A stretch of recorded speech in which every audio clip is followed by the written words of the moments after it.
I have one of the worst mental illnesses that exists on this planet. One out of 100 people have what I have. It's called schizophrenia, or schizoaffective, because I'm also depressed, have depression, or whatever. But that's in a civilized society, you know? But in a native society, what I have is a gift. It is the beginning of a shaman path.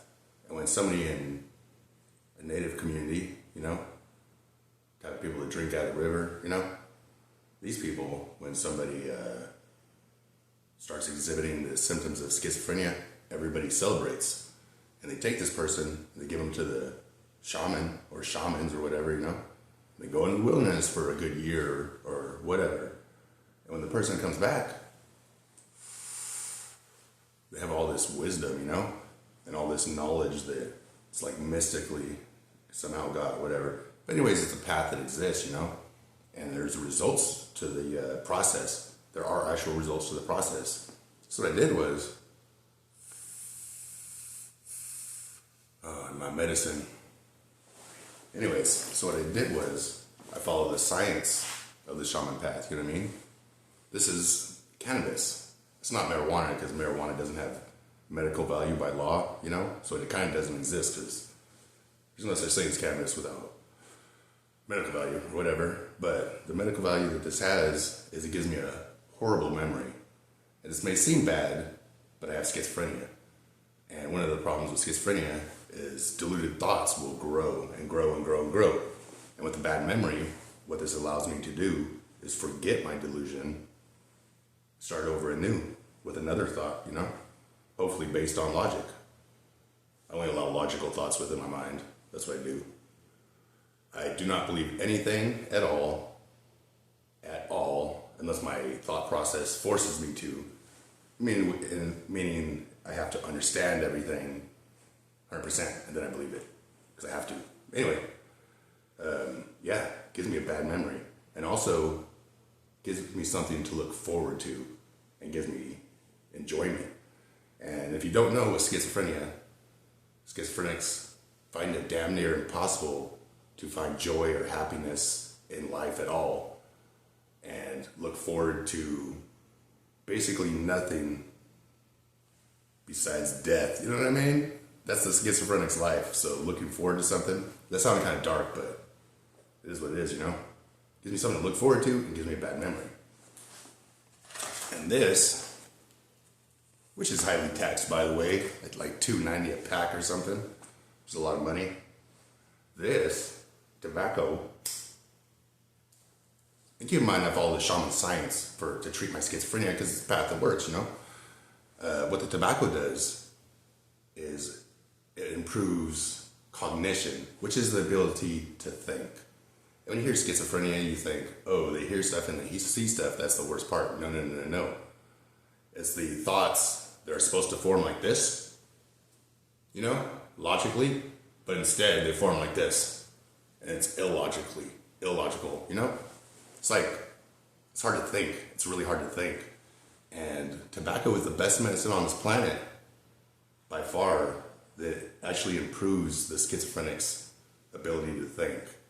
And truth be told, 90% of schizophrenics smoke tobacco. The other 10%, you know, they probably get asthma or something. So basically, every schizophrenic smokes tobacco, because it helps us think, and that's medicine. And if you say it's not medicine because it causes you to die, the pills that the doctor prescribes me will end my life 10 to 20 years before I should die, if I would have lived a life where I didn't take the pills. So to say that this isn't medicine because it sometimes and very often leads to death at an early age, it's like saying pills that doctors give are not medicine for the same reason. Medicine is about risk-reward. And you think of the risk, like being able to think as a schizophrenic better than I was able to, you know? Versus the risk, this is the reward. The risk would be, I die before I should. And the other way to look at it is, if I don't smoke this, I'm not able to think as good as I would, you know? So I'm down here, but I'll live longer, you know? It's like, which life do I want to live, you know? And the other thing I do is I meditate excessively. And it's basically, I like to keep my eyes open, be outside by the river's the best. What I do is I ignore my visual stimuli so I can access my mind and think better, which meditation is just thinking. So I think about whatever I want. I chill, look around, just chill. While doing that, I could look at everything, or I could ignore it all and look at nothing and see nothing, even though my eyes are open. You know what I mean? It just helps me think. And the reason behind this is the mind is like a muscle, like a muscle. The mind's just like a muscle. And when you overwork your muscles too much, you get tired and it's hard to even lift your hand, The mind's the same way.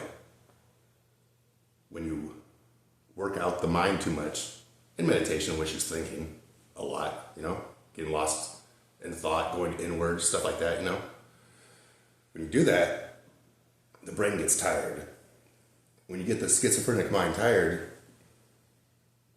it's unable to create as much bullshit as it normally does. It can still create some bullshit, but not as much as it normally does. So there's the three main things that I do, I meditate every day and I smoke tobacco and cannabis for medical purposes, Even though it's not recognized as medicine, I don't care whatever it believes, I only care about the truth. The truth is tobacco is medicine, whether or not you want to agree to it. But where's I going with this? Oh, and also what I meditate about is basically whatever questions I have in my mind, but the main source is, I think of stuff like water, or fire, or the stars, or all things in the sky, gravity, all the elements, plant life, animal life. And it's as simple as, being like, oh, that time I went to the ocean, I think about it, And then from me thinking about an observation such as the ocean, I'll gain an understanding. The more I think about it, the more the understanding will grow. You know what I mean? Grow that understanding as big as I can. And I do that with everything that, was created by the only one with the eternal name. Because, existing for eternity, they have a name for eternity. And since they were there by themselves, their language is consciousness. Because there's nobody to speak human words to. And in fact, human words are a creation of theirs, so they do not exist for eternity. And their language has existed and their name has existed. And since they're an element of consciousness that has eternally existed, their language is consciousness. And it is the complete thought of who they are that is their actual name. And the path in life that leads to their true name is to observe everything they created, gain all the understandings they put in their creation, which will naturally strengthen the mind, so you can answer all the questions you ask about them. And once you answer all the questions, compile it all together, form a conscious thought of who they are, speak their true name with their original language, which is consciousness. Anyways, I say that stuff a lot. I repeat myself a lot. Anyways, back to the thing. Schizophrenia treatment, the shaman path is something that works. It really is. If I go to the river and chill there every single day of my life, that will provide a mental calming that will make me not act crazy. And I used to be in the California Army National Guard, and one thing I learned about the military is if you pretend like you know what you're doing, nobody will fuck with you, you know what I mean? So, kind of like when you're working out, when you're doing push-ups, you're making this face like, oh, then people are going to look at you and be like, look at that guy. But if you make this face, even though what you're feeling is this, but you're making this face and you're doing it, nobody notices, you know what I mean? But it's the same with schizophrenia. If I don't say stupid shit and I keep it to myself and I don't do stupid shit, you know what I mean? Then I won't be perceived as crazy.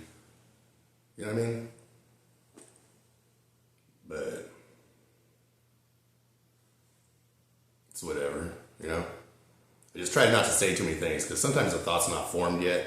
If you speak before the thought's formed, it may be diluted. And then, try not to say diluted things. I try to base my thoughts on logic because I've always been intelligent, highly intelligent, type of person that can figure out anything I want really easily, you know. Just that person I am, figure anything out. So, still the same, still smart as heck. Which is a very small minority with schizophrenia. Most schizophrenics just aren't smart as shit, you know? Just the way it is. A little bit less smart, because when the disease progresses, it just lowers the IQ by like 10 or some shit. But anyways, if you have schizophrenia, keep doing what you're doing with your medical care, you know? Talk to your doctor kind of thing. And also follow the science of the shaman path, which is tobacco, cannabis, and for the medical reasons I said earlier, and excessive thinking, which is meditation, you know, getting lost in your mind, and observing nature, you know, because if you're schizophrenic like me, observing nature is something that you find very interesting.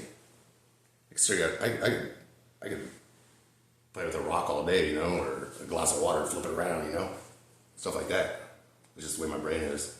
Yours might be the same. Anyways, yes, in the world, I live here in California, United States of America, civilized world, with laws with a legal system and government with no room for logical thought whatsoever, because this equals this and this equals this and this is what I learned, and everybody has faith in the education system that they're taught or whatever. So schizophrenics, even if they say something that's logical, nobody gives a shit because it doesn't line up with the books, you know? But anyways, that was a tangent. I do have schizophrenia, so I do go off on tangents a lot, you know? Just the way it is. But anyways, yeah. Cannabis, tobacco, meditation. And I say nature too because I really believe that's important too. Because nature teaches you a lot. And the type of mind a schizophrenic has, the understandings found in nature are very helpful to help process the thoughts within the mind, because it strengthens the mind naturally, as you know, God intended, instinctively, you know, the instinctive path that exists, you know, it strengthens the mind. It's very important with schizophrenia, strengthening the mind. Anyways, that's it.